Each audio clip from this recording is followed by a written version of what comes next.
It's always a beautiful day for baseball.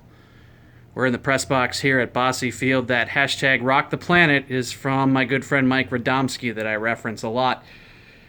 Voice of the Otters here at Bosse Field, the longest tenured broadcaster in Otters history, passed away in a car accident in 2017. As we're walking through the press box here, it's the Marv Bates press box, who was an Evansville sportscaster from 1922 to 1977. And oh, hey, it's my good friend Zane. How are you, Zane? Great, Tim. No, hey, welcome to Bosse Field, right?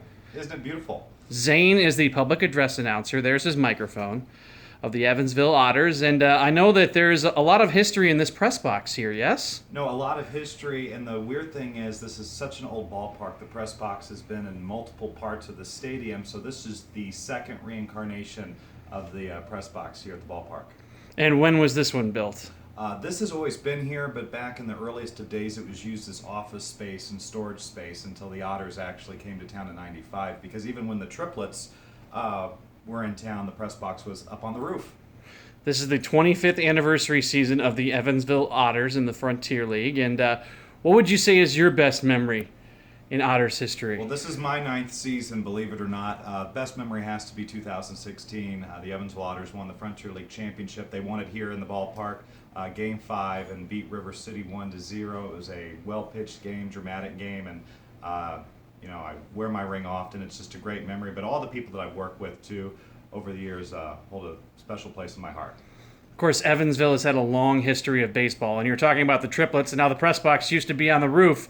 And I understand back in the AAA days, something funny happened up there. No, and Frontier League fans should know the name Marvin Gray. He used to be the flag chairman of the league, appointed by Bill Lee and Steve Tassler, but he used to be responsible for locking up during the days of the Evansville triplets. And back when the press boxes were on the roof, he had to lock up each night, and the Denver radio broadcast team had a longer than normal post game than I guess what Marvin was used to. So of course he locks the door, not knowing that they were still on the air. Well, a couple hours later, neighbors nearby heard people screaming from the roof of Bosse Field. And in fact, of course, the days before cell phones, the Denver broadcasters had to radio back to their station in Colorado and have someone then call from Colorado somebody in Evansville to let them out of the ballpark. So luckily, Marvin did a lot of great things. He was the manual scoreboard operator here at the ballpark, wiped the floor at Roberts Stadium. That was, of course, not one of his best moments, but he learned from it, I'm sure.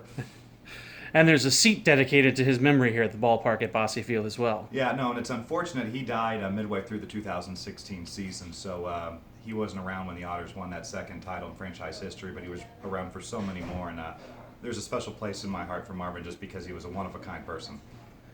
Just give us a quick insight into the kind of person he was.